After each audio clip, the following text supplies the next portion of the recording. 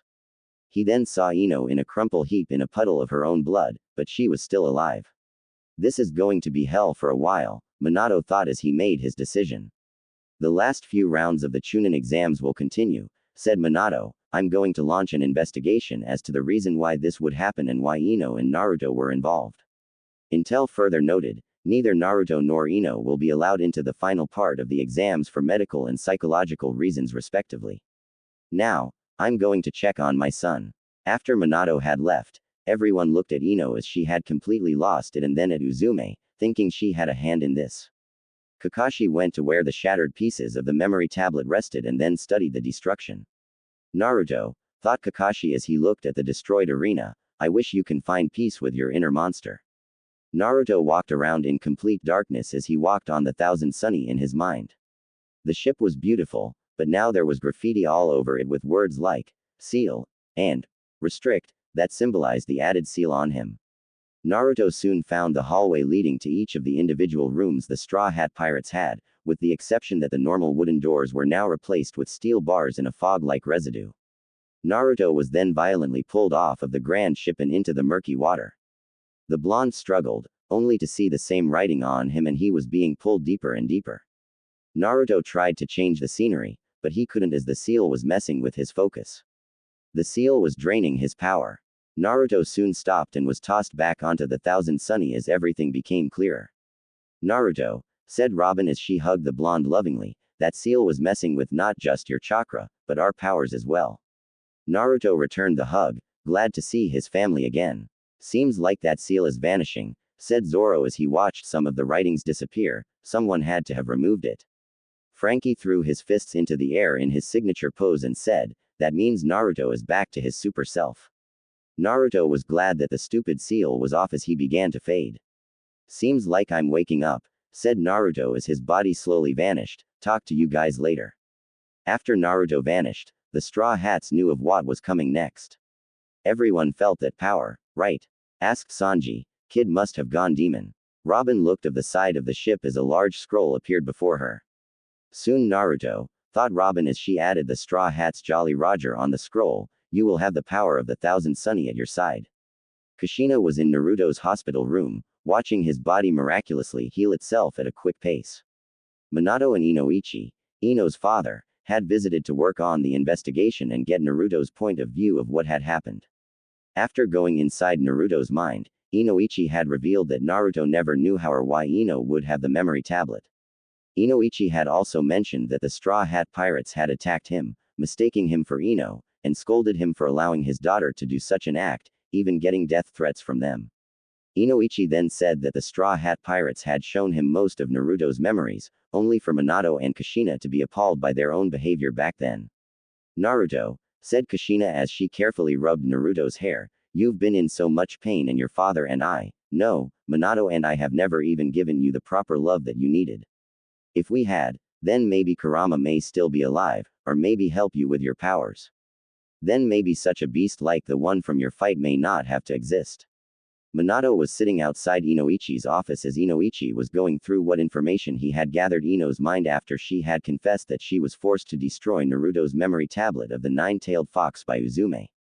At first, Minato didn't want to believe that Uzume would plot against her own brother, but if not for remembering how Uzume had attacked her brother because he had power that she didn't, Minato wanted Inoichi to not just through Ino's mind, but Uzume's as well. I should have been a father first, then Hokage, Minato scolded himself, knowing that something like this could have been avoided, then maybe Naruto would not have been in this situation. Inoichi also had to tell his daughter that she had been stripped of her rank and is to have her chakra sealed as well as pay for property damage. Still, seeing Ino in such a condition was bad enough for her father, but this act was downright shameful. So what did you find out? Minato asked with slight fear and guilt. Inoichi shook his head and said, Ino was telling the truth. Your daughter, Uzume had threatened her to use that memory tablet as a bargaining chip in order to learn about Naruto's power. If Ino had refused, Uzume would have convinced everyone in her personal fan club to stay away from Ino and treat her like an outcast. Minato was sickened by what he had heard, his own daughter using her influence to use her friends just to get to something. Anbu, shouted Minato as 5 masked ninjas appeared, bring Uzume Namikaze Uzumaki here this minute. I don't care if she's eating, training, or even taking a shower, bring her here this instant. The masked ninjas quickly vanished and returned just as instantly with Uzume. Daddy, what's with the meaning of having Anbu take me from the house and bring me here? Asked Uzume as she tightened her grip on the towel. Minato pointed towards an empty chair and ordered her to sit, shocking not just Uzume, but the Anbu there as Minato had never ordered his own daughter. Anbu, said Minato as he continued to glare at his daughter, go back to the estate and look for something on Naruto so that I can get to the bottom of this investigation, and take your time. The members of Anbu quickly left as Minato gave Inoichi a signal to go into Uzume's mind. 5 minutes had passed as the Anbu members returned with 2 small books. Minato decided to look in one of the books while Inoichi examined Uzume's mind. Minato quickly discovered that both books were Naruto's journals as both of them had his name in them. Minato read how both he and Kushina had not just neglected equal training for Naruto, but other things as well, the beatings Naruto had received, how Uzume used him for target practice for what both Minato and Kushina had taught her, even his own birthday. Minato then reached a page that had tears staining it and read the contents. June 5th. I couldn't believe it. Kurama's dead and it's all because he couldn't regain enough chakra for his soul to live, even with him absorbing some of mine. I remembered how he had looked. Blood was dripping from his mouth, his eyes were glassy, and his fur was pale and I could only imagine that his skin was paler than a hayuga's eyes. He told me that I was the only mortal he saw as his own kid, and truthfully, I have always seen him as a father, more so than my biological father, the 4th Hokage.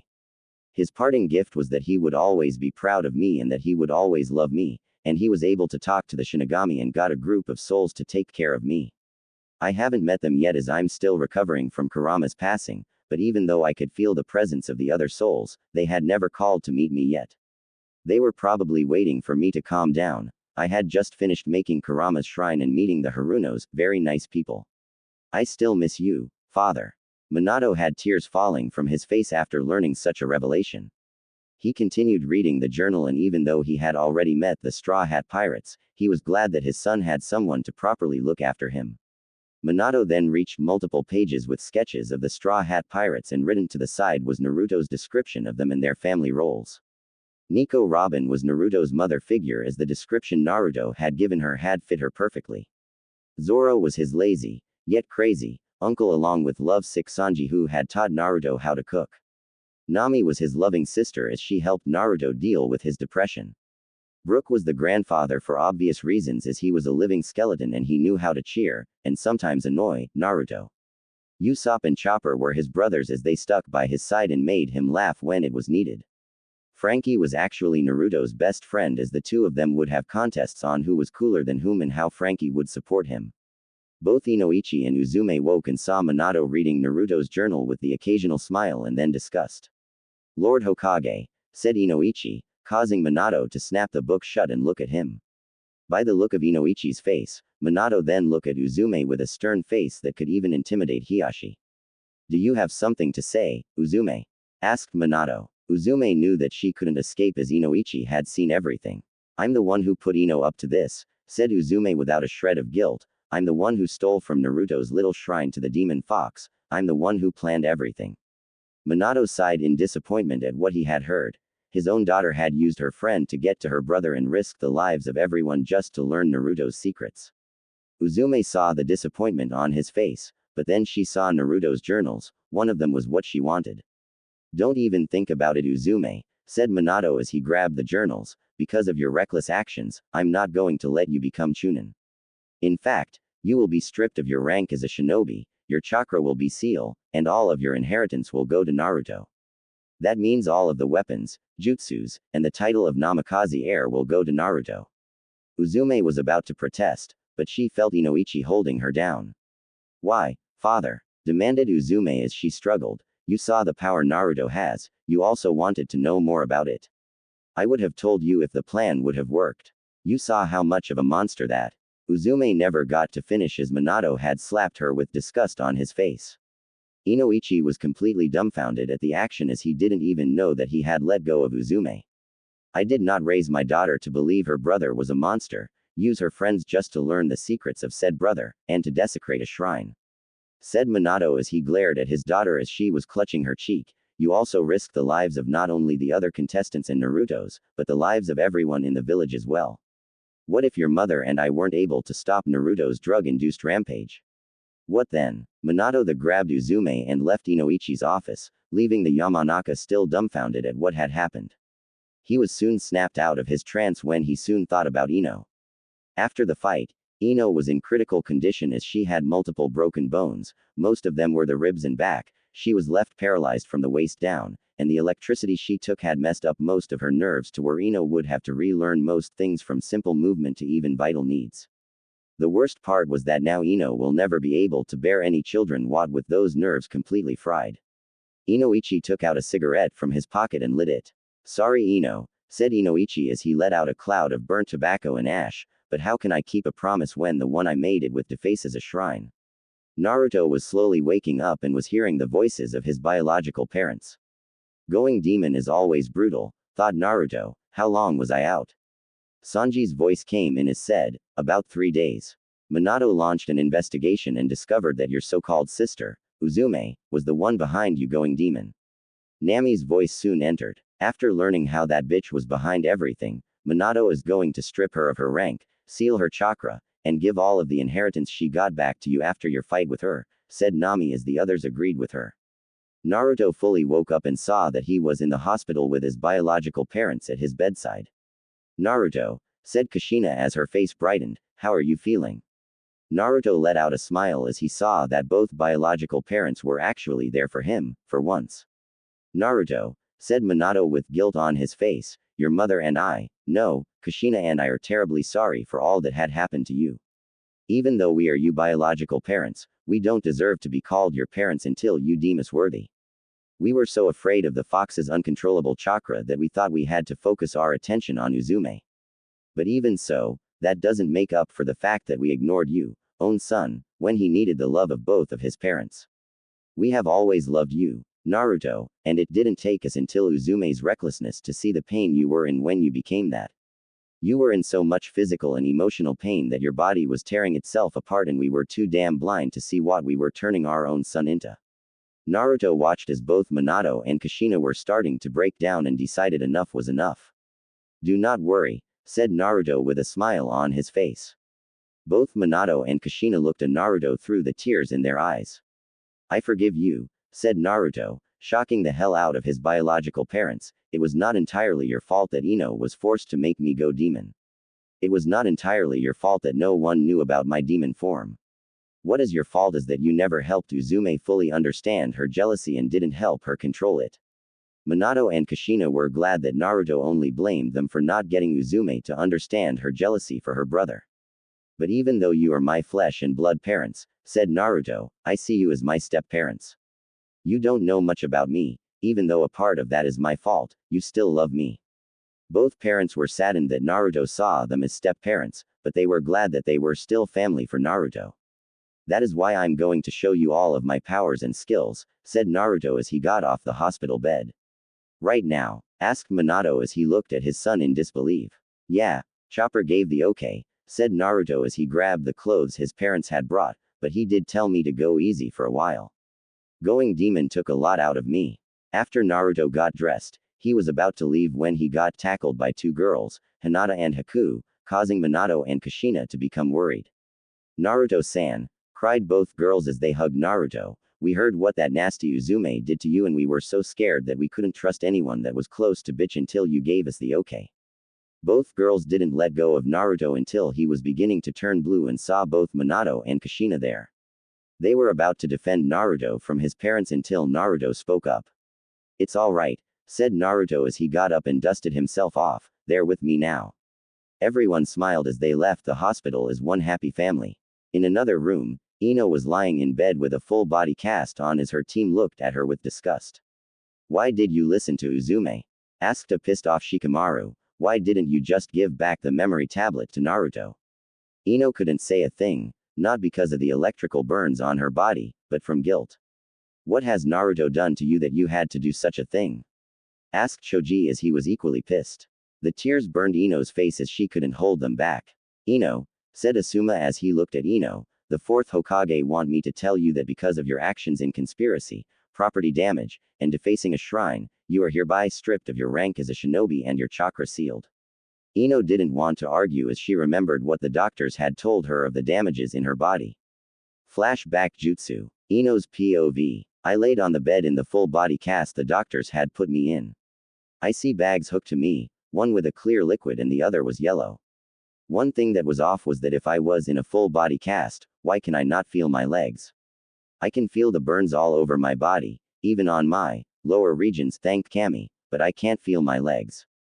Good to see you're awake, Yamanaka-san, said a nurse that was near my bed, although, most of us were surprised that you're even alive at all. I tried to talk. My mouth was dry and my lips were stinging with pain as if wasps had made my lips their personal hive. Scratch that, not wasps but hornets. The nurse took a wet rag and very gently dabbed my lips. Thank you, was all I could barely muster before the nurse noticed that the yellow bag was full. Takuro, said the nurse as a male nurse entered, we need to change Yamanaka's bag again. Takuro rubbed his hand through his short black hair and helped the female nurse that called him change the bag. I noticed that Takuro had to clamp the tube before changing the bag. You should consider yourself lucky, Yamanaka-san, said Takuro as he placed the bag full of urine in a red box on the cart he brought in. With the damage to your nervous system, it's no wonder that would barely feel your bathroom needs. I was shocked figuratively, as the other nurse told me that because of all the electricity my body took, most of my nerves were damaged, including the one that told me that I needed to go and the one that told me to stop eating. What a wonderful combination. The nurses had also told me that I was now paralyzed from the waist down with the exception of my lower region. I painfully bawled my eyes out when they told me that I would never be able to bear any children as those nerves were completely fried and I wouldn't even be able to produce any eggs to be fertilized. I'm an only child and I can't bear any children of my own to pass the clan techniques and specialties. We did hear what you've done, said the nurse as she gave me a nasty glare. You should consider yourself lucky that we have to abide by the code of conduct and that you are in a full body cast, or else we would have slapped every one of your teeth out. What did I? Oh yeah, that right. I destroyed something from that belonged to a shrine. Naruto had given me a chance to redeem myself from using the memory table as a shield, and what did I do? I listened to Uzume and smashed it to pieces and look at where it got me. I'm in a full body cast, covered in electrical burns, paralyzed, I have no control of my bodily functions, and people starting to hate me. Was it really worth fitting in? I've lost Sakura when she started to hang out with Naruto after Uzume had said that her brother was the fox's reincarnation. I still see her from time to time, but she never talked to me unless she was buying flowers. Look at me, I was a strong kunoichi whose popularity rivaled Uzume's and I threw it all away for one selfish little act. I then saw Daddy. Kami, did he look mad? His face was practically covered in venom, but his eyes, from what I could tell, were red and puffy. He told me what the nurses had already told me and what the fourth Hokage plans on doing for my punishment. No more shinobi life for me, although, I did deserve everything that had happened to me. Death would have been too light. Although Daddy did tell me that compared to what Uzume was getting, I think even the Shinigami wouldn't even dare go near her. I told Daddy what had happened and led him inside my mind so that he can see for himself. He left after he was finished without an "I love you," but he did say he would visit and help me continue after I'm out of the hospital. I really messed up. End flashback jutsu. General POV. Ino saw that she was alone, aside from the nurse that was there to change the urine bag. Tired and wanting to clear her head, Ino closed her eyes and fell asleep knowing the nightmares that await her.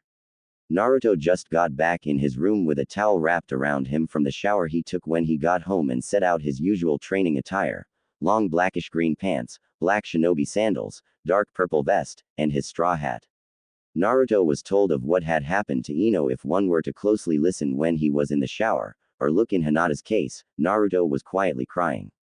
Ino got severely hurt because of me, Naruto thought as he began to get dressed. I couldn't control myself when I went demon, even after all the exercises Chopper helped me with.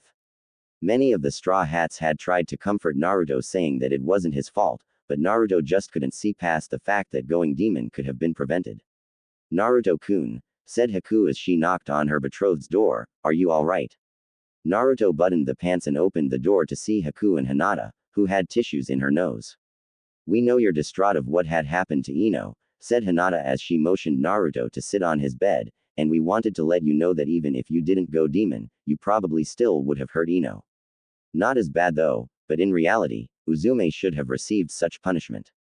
Naruto was shocked as Hinata would barely wish pain to befall anyone, even if it was Uzume.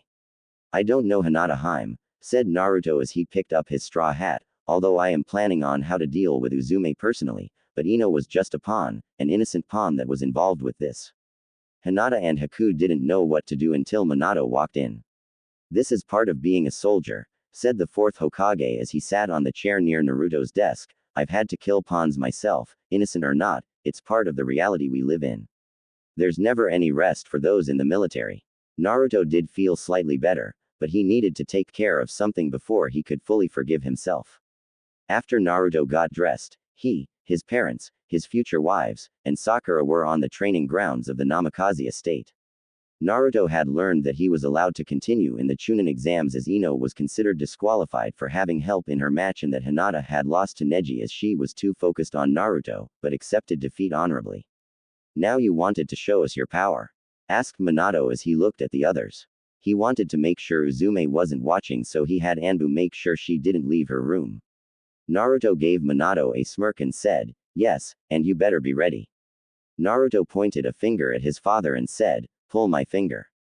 Confused, Minato decided to obey and was completely surprised as Naruto's finger stretched as Minato pulled it. He let go, causing the finger to snap back in place. That is my gum style, said Naruto as he stretched both cheeks out, given to me by Luffy. I'm practically made of rubber so lightning jutsus can't hurt me. Naruto looked at Haku and said, Haku should remember this power.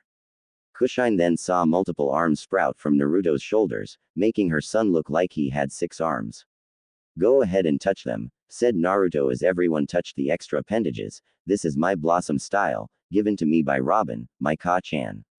The arms soon disappeared as everyone heard Naruto's voice come Minato. Minato used a shadow clone to see Naruto's mouth on the back the original Minato's head, stunning everyone. I can even place the duplicates on other objects and people, said Naruto's mouth before it disappeared, very useful when gathering information or fighting from a distance. Naruto then made an arm sprout from Sakura's body and toss her a kunai. Go ahead and poke it, said Naruto and Sakura did just that. Everyone was surprised as the duplicate started to bleed. The only thing about this ability is that whatever damages the duplicate obtain, said Naruto as he lifted his original arm to show that his arm was bleeding at the same spot where the duplicate was stabbed, I get as well. After the duplicate disappeared and Naruto's wound was taken care of, Naruto then changed into a small golden fox. The girls were awestruck at Naruto's look as a fox as the only things that were there was Naruto's clothes, had included. Haku picked up the golden fox and began hugging it, with Hinata, Sakura, and Kushina soon getting their turns. This power was given to me by Chopper, said Naruto as he jumped out of Kushina's arms. I can turn into a human fox hybrid with different abilities for each form. Naruto then saw the grim looks on his parents and Hinata's faces and sighed. Yes, what you saw in that match, said Naruto as he returned to his full human form, was another form, but I lose control as the second rumble ball overloads my powers, turning me into my demon form. It's my strongest form, but I can never control it as the overload causes me to mentally pass out. Minato placed a hand on Naruto's shoulder and said, well, we will just have to help you learn how to control it. If we can't, then we will designate someone to be responsible for the rumble balls and have that demon form be used as an absolute last resort. Naruto smiled that he now had a chance to tame his demon form. With his spirits up, Naruto then slapped a slip of paper with the kanji for cyborg on it to his chest and did some quick hand seals. Mecha Naruto, said Naruto as the seal on the paper began to glow. There was a blinding light as Naruto's body transformed into a new shape. Naruto grew taller as his arms and legs became longer, his forearms and hands grew larger as if swollen, and his nose became metallic. Naruto's clothes changed as his purple vest became a red vest with yellow stars and opened to show off his chiseled chest, and his pants became black swimming trunks with the kanji for metal fox at the bottom of both legs. Naruto, asked Kushina as she stared at her son, receiving a nod. This is my mecha form, said Naruto as he removed the skin on his hand to reveal a metal hand under the glove. All that seal did was fuse me and Frankie together and we fight as one. Naruto put his glove back on and returned to his natural human form. Naruto then let out a sigh and said, my next power is really spooky and creepy. The only ones who know about this power are Anko and Ibiki. Are you sure you want to see this power? Everyone knew that Naruto was serious about this power and that this power could be more than spooky and creepy.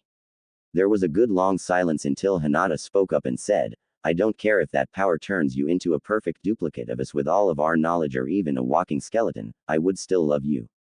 Everyone else showed the same resolve as the hugged Naruto. Don't say I didn't warn you, said Naruto as everyone soon felt like they were hugging a skeleton. Everyone looked at Naruto and saw that instead of his face, they were looking at his skull. Everyone jumped back in complete shock and fear as the skeleton soon started to roll around the ground laughing. You should see the look on your faces, laughed the skeleton in Naruto's voice. Naruto, asked Sakura as her face paled as the skeleton got to its feet. In the flesh, said Naruto as he laughed again, but I have no flesh. Yo-ho-ho-ho. Skull joke. Naruto took off his vest to expose his ribcage. Haku slowly poked a rib, causing Naruto to laugh, which creeped everyone out even further.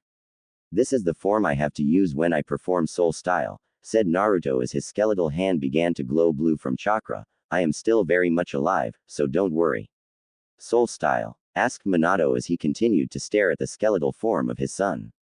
Yes, said Naruto as he poured some tea. In this form, I can contact the dead and communicate with them. The spirits of the dead can even provide me power depending on the location of the fight or the amount of lingering spirits that are still there. Naruto then took a sip of the tea and to everyone's surprise none of the tea had fallen out of his exposed jar out of his ribs. Haku then remembered the battle at the bridge and asked, what you did at the bridge back then, that was the power of your soul style. Naruto nodded and said, yes. There were so many restless spirits that want Gato gone and provided me the power to not only have a jutsu that couldn't be dispelled, but also the agility to cut all of those thugs down like nothing. Naruto then took another sip of his tea and said, the singing I did was just for fun. So if you're going to be married, said Kushina as she paled even further, does that mean? Naruto then returned to his flesh and blood human form and finished his tea as he said, there's no need to worry, I can teach this skill as anyone can do it. Becoming a skeleton during the jutsu is just for me and it's not permanent. Besides, I will stay in my human form for those intimate moments. Everyone sighed in relief that nothing too bad would happen. Everyone else provided the skills that I possess, said Naruto as he got out a scroll and unsealed a blue bow staff. Nami taught me my weather style and how to fight with a bow staff. Naruto sealed the staff away and unsealed 3 swords and had one in each hand and one in his mouth and said, Zoro taught me 3 sword style and ventriloquism. Naruto used all 3 swords to cut down a tree and then sealed them. Usopp helped improve my throwing accuracy, said Naruto as he threw a shuriken towards the leaf symbol on a wall meters away and hit it dead center, and Sanji taught me the black leg fighting style, or what I call chef style taijutsu, as it is just skillful kicks, and Sanji told me that a chef's hand are the second most precious things in his life. Everyone was amazed at what all Naruto can do and how long he kept it a secret. My powers do have a weakness, said Naruto after his demonstration, sea water. Confused, Minato asked the reason why. The powers I get from Luffy, Robin, Chopper, and Brook are from special fruits called Akuma no Mi, or devil fruit, answered Naruto. Those with the power of the sea swim like a rock in sea water and are weakened by a special stone called sea stone. Hinata then asked, then what happened when I saved you from the river? Naruto let out a long sigh and said, the reason for that is my dear sister destroyed 3 of my blossom clones by launching them into a tree where the 3 of them got concussions, the 4th one was stabbed in the back by Orochimaru's henchman, and then I took a 5-pronged seal to the gut which knocked me out and disrupted my chakra. Kushina was staring off into space after hearing that Naruto is weak to sea water. Sea water. You went on a mission to Kiri, knowing full well that you could have drowned. Screamed Kushina as she gave Naruto that, you're in trouble, look. Now, said Naruto as he slowly backed away, I made sure I completely mastered water walking and wore closed-toed shoes. Naruto was running around the training grounds as Kushina chased him with threats of clobbering Naruto and then grounding him. At dinner time, Minato had told Naruto, who was now sporting a lump on the top of his head, about Uzume's punishment and that Naruto would have the honors of sealing away the chakra. Naruto also learned that Minato was going to have the punishment done before Naruto's match with Neji in the arena. Naruto knew that Neji was all about fate since his father had died when Hinata was being kidnapped, so Naruto decided to fix that in his fight. Naruto then told Minato and Kushina what he had planned for what to do with Uzume. So Naruto asked Kushina as she collected the dishes, "Why does it take 2 of those rumble balls to send you into your demon form?" Naruto took out a rumble ball and handed it to Minato. "The rumble ball just like a soldier pill," said Naruto, "but it is 100 times more powerful." Minato and Kushina both had heart attacks at the thought of such power. "1 rumble ball actually sends me into energy high as my energy and chakra is amplified, making my body unstable with chakra. That's why I go into my Tao form as I can burn more chakra from the attacks I use," said Naruto. "I can use the other forms that the rumble ball allows me to use, but I have a time limit of 3 minutes." Naruto got up from the table and said, "Dinner was good, Kushina-san." "Good night Kushina-san, Minato-san." Both parents watched Naruto walk to his room, knowing that even though Naruto would be unable to call either of them mother or father, he still showed love towards them. "Tomorrow begins Naruto's training," said Minato as he recalled Naruto's plans for Uzume, "and we are going to help him." Kushina knew that Naruto plans on stepping up his game if he's going to go with his plan and then fight the Hyuga prodigy. "Of course," said Kushina as she looked at her husband, "Naruto is going to get the help he needs if he is to defeat Neji after dealing with Uzume first." Both parents ended the night coming up with ways to help the son with his training. The next day, Naruto awoke to find himself in his mindscape where he saw a giant pair of eyes look at him. "You must be Captain Naruto Uzumaki Namikaze," said a loud booming voice. "You remind me so much of Captain Luffy yet you also remind me of Robin." "I am Thousand Sunny." Naruto was confused at what he heard. Wasn't Thousand Sunny supposed to be the ship? As if the voice read Naruto's mind, it said, "Yes, I am the very ship that sailed with the Straw Hat Pirates. The reason I myself have a conscience is that when strong bonds are formed, even a ship such as myself can have a spirit.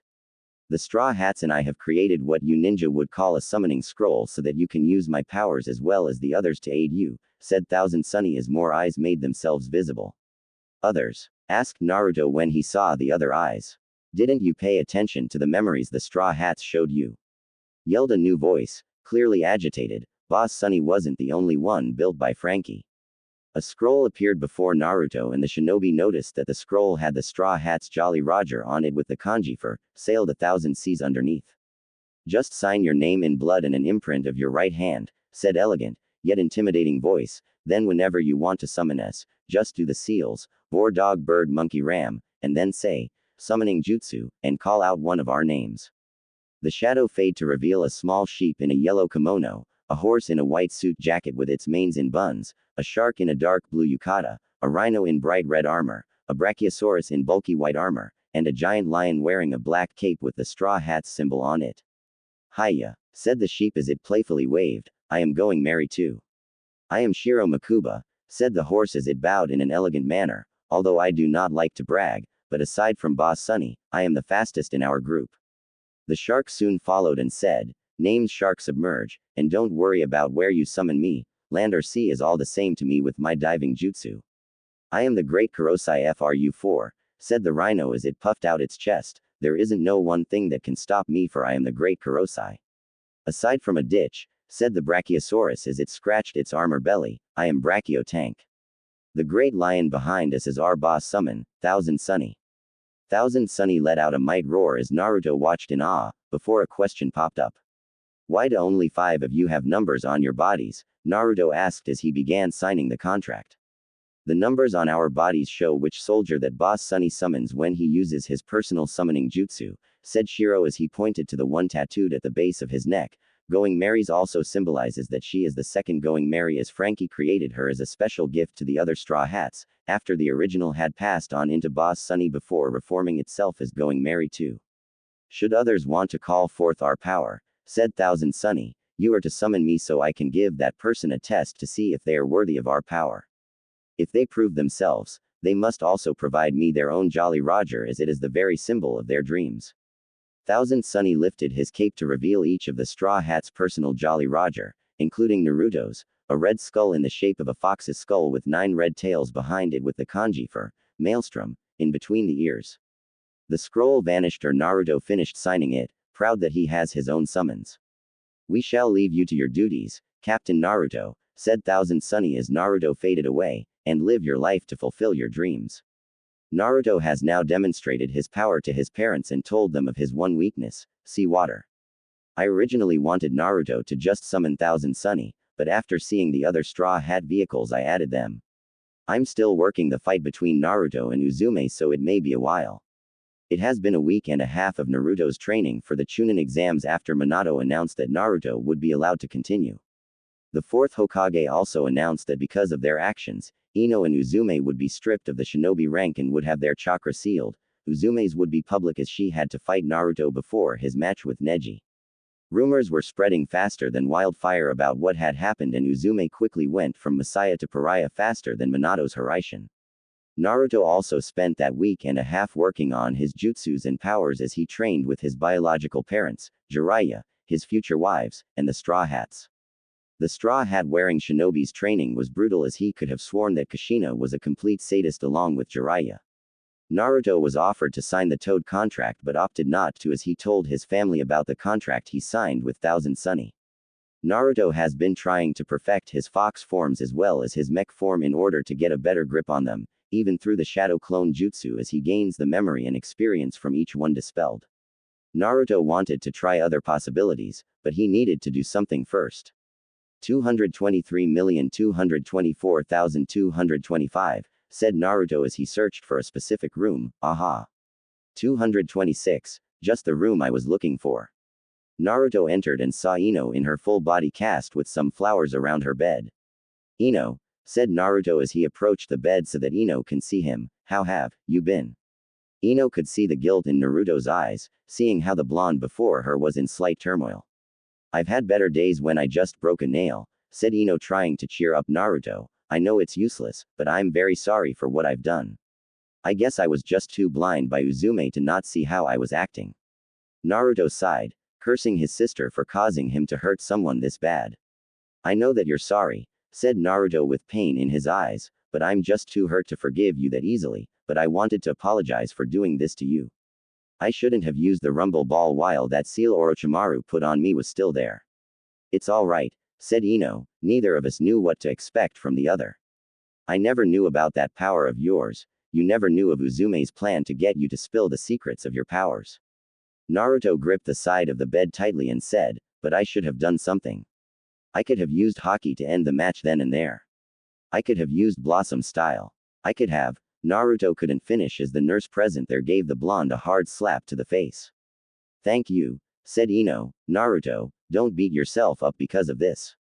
We both knew that the life of a ninja was dangerous, as there were so many possibilities of us getting killed or permanently scarred. That is why I'm going to get through this and try to rebuild my reputation as much as I can."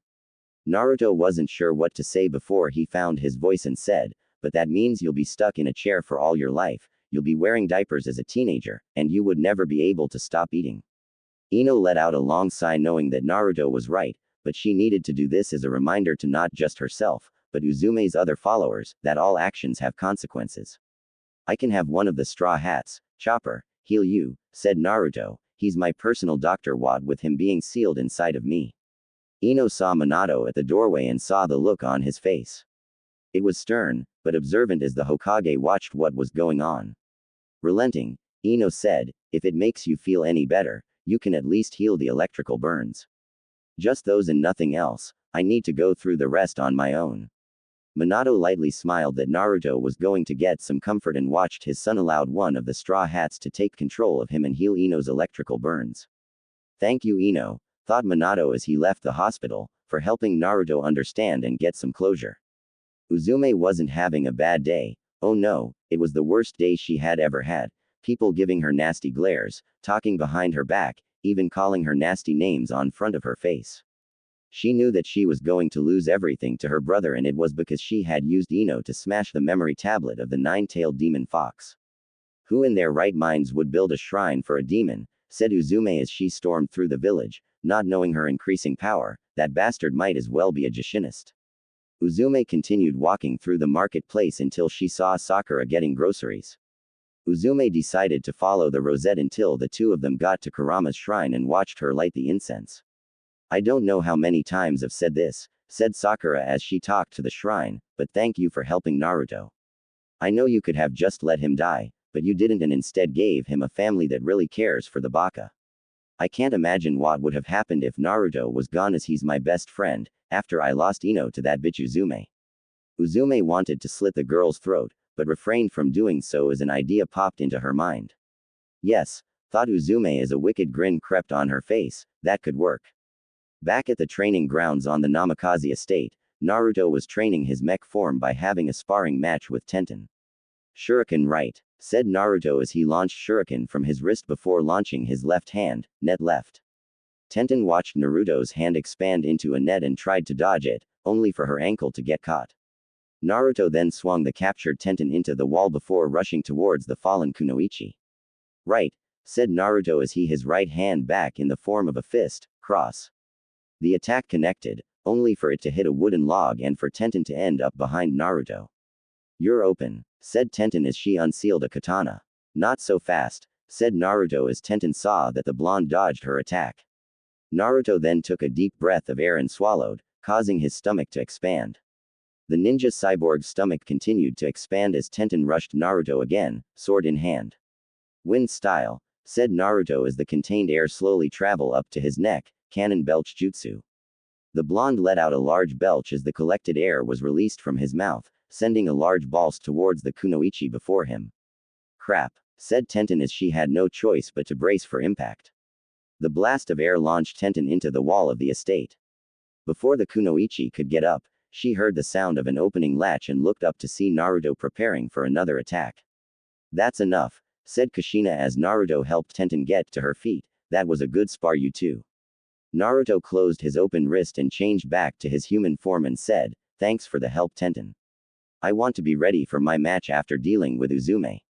Tenten dusted herself off and said, no problem, just make sure you teach Uzume a lesson for what she had done. After Tenten left, Naruto decided to try something and began to focus chakra toward his feet. Kushina watched Naruto run and jump in the air before a loud pop was heard as Naruto somehow took another step in midair and repeating the process for about 3 more times before kneeling in fatigue. What was that? Said Kushina as she ran towards Naruto. Skywalk, said Naruto as he worked on catching his breath, a special technique that would allow me to run on thin air. I can only go so far and so high before my chakra fails me. Minato just walked on the field and watched Kushina help their son to his feet. The ability to run on thin air, Minato thought as he remembered seeing Naruto take the last few steps through Skywalk. How did you develop Skywalk? Asked Minato. I didn't develop it, said Naruto as he sat on the bench his biological mother led him to. Sanji developed it during his 2 years away from the Straw Hats when he got stuck on an island of transvestites. There were some Marines that the Straw Hats faced that could do this technique, but they called it Geppo. The only thing different with mine is that I'm using chakra while Sanji kicks the air. Naruto wanted to be able to fight effectively against any opponent, and since there were some summons that could fly, those opponents could easily hurt him if Naruto didn't use the observational Haki. Well, asked Kushina, do you know your affinity? Naruto got out a slip of chakra paper and focused some chakra into it, causing it to be sliced in half. A wind affinity, said Minato, proud that his son inherited his affinity. What if you add wine to your chakra and go from there? Naruto thought about it and knew he had to train in elemental manipulation before applying it to chakra, meaning more training. How about we take a break for today, said Kushina as she looked at Naruto. You look like you're about to collapse. Naruto decided to lie down and take a nap and let his body rest while he visited the Straw Hats in his mind. Kushina watched Naruto snooze on the ground and led Minato inside the building to prepare dinner, not knowing about what Uzume has planned as the girl arrived with a sinister smile on her face. The rest of the month went by fast as Naruto found himself in the stadium with Uzume and Minato as onlookers from the stands and the sidelines were now watching one of the biggest moments of the Chunin exams, Uzume's punishment. Attention everyone, said Minato with a serious tone and look on his face. As you all have learned, Uzume Namikaze Uzumaki has committed serious crimes against her fellow shinobi, Naruto Namikaze Uzumaki. Her crimes include attacking a fellow shinobi, recklessly endangering the lives of others, and the most serious of all crimes, defacing a shrine. A hurricane of gasps echoed from the stadium as Uzume showed disgust towards her brother. Yes, said Minato, my own daughter had defaced a shrine in order to get at her brother for reasons that her petty jealousy for her brother's gifts. That is why I'm having my own son, Naruto Namikaze Uzumaki, deal with her punishment himself. Minato signaled the proctor to approach and continued his speech. My son has declared a challenge towards Uzume, saying that the two of them shall battle to see who is worthy on the title of heir to both Uzumaki and Namikaze clans. Without further ado, I will allow this fight to continue as part of the Chunin exams. After Minato Haraishined to the Hokage's stands, Naruto tossed Arashinome towards Uzume. What's going on here, Dobi? Asked Uzume as she held the family blade in her hands. We are going to have a little bet, said Naruto as let his straw hat fall behind his head. If I win, your punishment will still go on and I get everything that you had gotten that was rightfully mine. In shorter terms, you will be reduced to being a servant who has their chakra sealed. Uzume looked at her brother with a questioning look. What do I get if I win? Asked Uzume with a threatening glare. Sensing her threat, Naruto said, if you win, you get everything back, criminal record wiped clean, the shrine will be relocated out of the village, and you will get all of my powers and skills as I use the dead demon consuming seal on myself to seal all my power inside you. In the stands, Hinata and Haku couldn't believe what their beloved had said. Naruto would kill himself and seal his powers inside someone who had desecrated a shrine. The sound of turning wheels grabbed the girls' attention, and beside them was Ino in a wheelchair that was being pushed by a nurse. Please tell me the fight hasn't started yet, said Ino as the nurse looked over Ino's bandages. I asked the hospital staff if I could see the fight, and with some convincing, I was able to be here. I want to see that bitch Uzume go down. Alright, Yamanaka-san, said the nurse as she went to the side of the chair. Your bandages are fine for the moment, but please be careful of how you move. Do you feel any different? Ino sat in silence for a moment and nodded her head negatively and said, I'm alright for the moment, Amaya, thank you. I'll let you know if I need anything. Naruto's two wives knew of Ino's condition and how Ino refused to be fully healed and how she said that she wanted to show those who still follow Uzume of what could happen. If you need anything, said Amaya before Hinata interrupted her. We'll help Ino if she needs it, said Hinata, much to the shock of the nurse, Ino, and Haku. Look, said Ino with a solemn look on her face, I'm not sure if I deserve your help after how I hurt Naruto. I'm glad that he visited and offered to heal all my wounds, but I'm not sure if I'm ready to be hanging around him. Ino, said Haku as she remembered how distraught Naruto was, let us help you as a way of saying thanks for helping our beloved find some closure. Both Hinata and Haku told Ino about how depressed and upset Naruto has been after learning how Ino got severely hurt because of him. Both wives tried their best to show Naruto that it was how the life of a ninja was and that it wasn't entirely his fault. I guess I also let him know that everything isn't as easy as they seem to be, said Ino. I know it will still be long before people start to respect me again, but at least I know that I helped Naruto when he needed it. Amaya smiled, knowing that Ino had already rebuilt some of her reputation back when she refused Naruto's offer to be fully healed and thought, you don't know how much you done, Yamanaka-san. By refusing a gift that anyone would jump at, you already gained the respect from a few nurses and doctors. In the arena, Uzume smiled as her grip on the sword tightened and said, get ready to die, you monster. Naruto watched as his sister rushed towards him and began swinging Arashinome. Naruto was already dodging the blade flawlessly as he brought out his own sword and began blocking each attack while countering with his own attacks. Sparks flew as the blades clashed until the twins locked the blades together in a contest of willpower. Why did you stoop so low as to steal from a shrine? Asked Naruto as he stared at Uzume. Did you really think that you can do anything without repercussions just because you're a hero, for just holding the power that once belonged to the one that I called father? Giving no answer, Uzume launched herself backwards, causing Naruto to stumble forward, and performed a few hand seals. I don't have to answer for anything, said the red-haired girl as she shot her palm forward, wind style, great breakthrough jutsu. Naruto jumped to the side and avoided the blast of wind as he sealed his sword and rushed towards Uzume. Seeing her brother charge towards her, Uzume summoned some shadow clones around herself before using a substitution on Naruto. The sudden rush caused Naruto to become slightly disoriented and the Uzume clones attacked, swords drawn for the kill. Uzume Thorn Prison, said the red-haired girl as the Uzumes collided, running each other with their own weapons. All the clones dispelled only to reveal nothing, much to the surprise of Uzume as she said, "What the? Where the hell are you?" Hearing pops of air, Uzume looked up and saw Naruto jumping on air, as if he was flawlessly climbing it. "You know Uzume," said Naruto as he floated in the air, "I was always in your shadow and you flaunted your so accursed title of hero. It sickens me." Another pop was heard as Naruto gave the air another kick, causing him to keep afloat. "Before I met the Straw Hats," said Naruto as a grim frown formed on his face, "I was jealous of you. I never had the attention I needed, attention I desperately craved. I saw how you manipulated people when you had the other children avoid me like the plague. I would have nightmares of being alone for the rest of my life, but then I met Kurama, the nine-tailed fox. I was wary of him, but I then warmed up to him as he reluctantly gave me the attention I craved for. He was the only one who cared about me, and when he died, I felt alone again until I met my new family, the Straw Hat Pirates." Uzume threw another blast of wind towards Naruto, only for the blonde to kick the air to avoid the blast and kick himself towards Uzume with an attack ready. "Sky Tenderizer," said Naruto as he began to rapidly kick as Uzume blocked the assault with Arashinome before Naruto jumped backwards, and with a spin in the air, Naruto landed a few feet in front of Uzume with one leg emitting heat like a fire. "Uncle Sanji showed me how to behave and showed me how to really dish out some pain," said Naruto as he leapt towards Uzume and swinging the reddened leg, barbecue rib shot.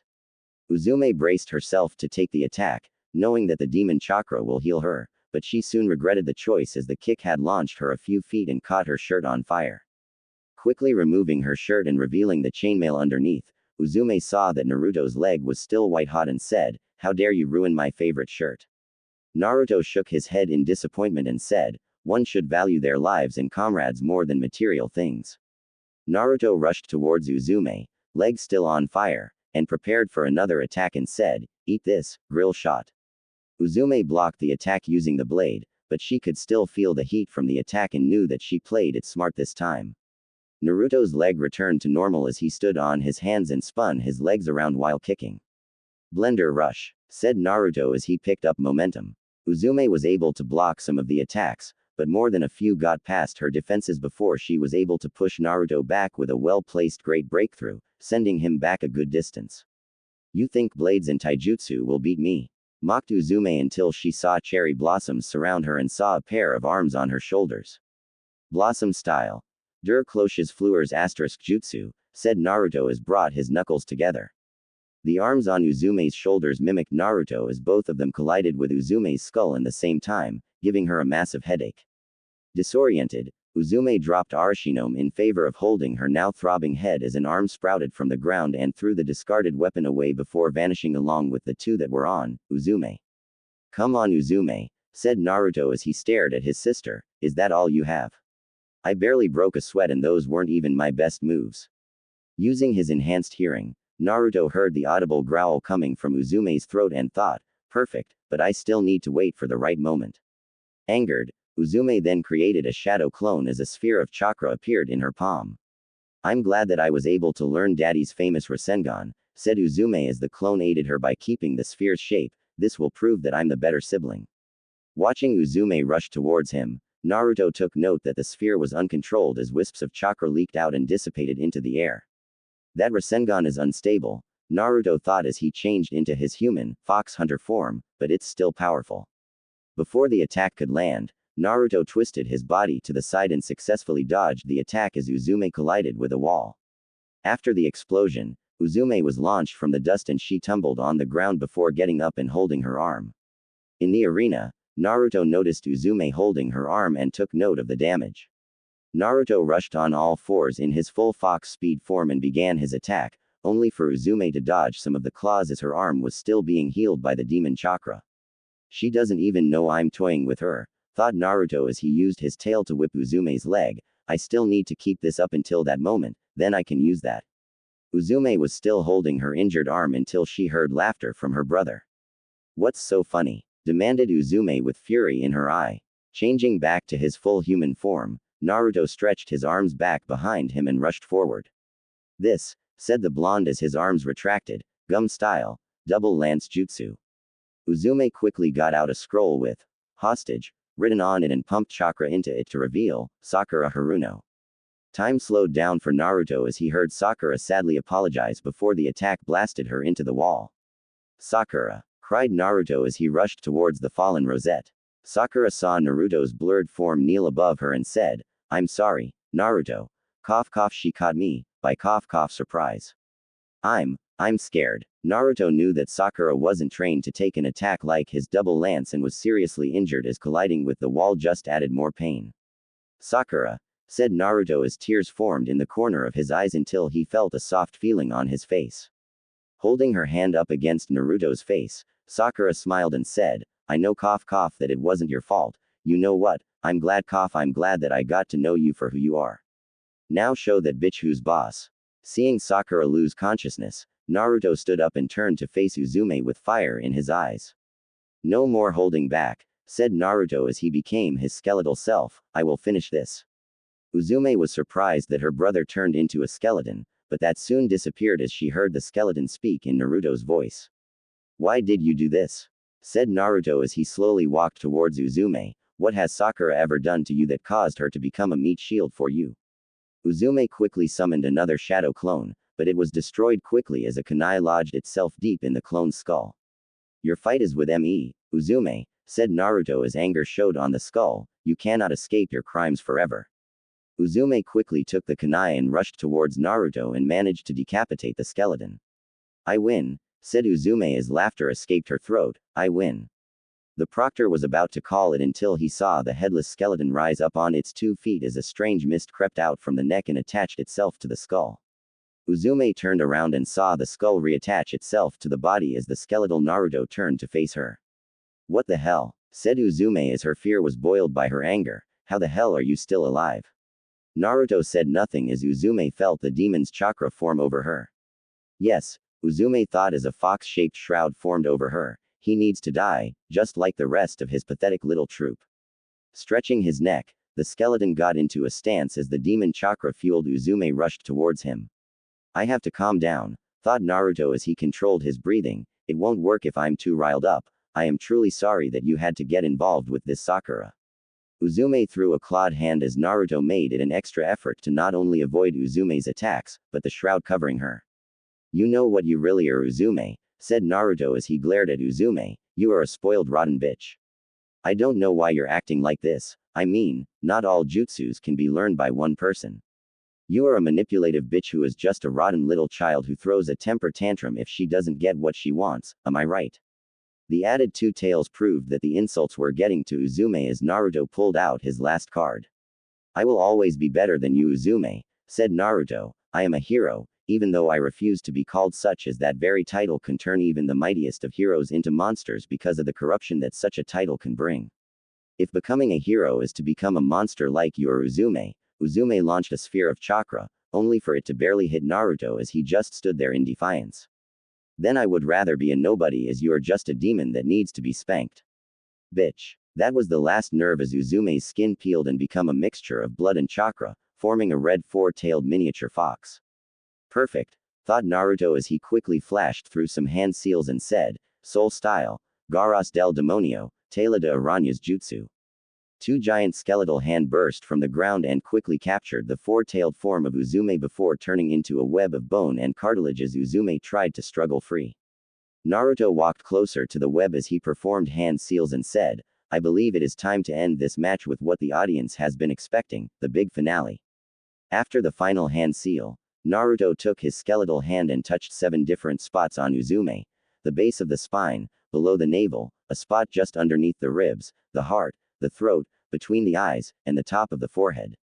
7 sealing methods, said Naruto as the spots soon began to glow in a bright blue light, psychic energy lock. The blue lights vanished inside Uzume and made the sound of gates being locked as Uzume returned to her normal self.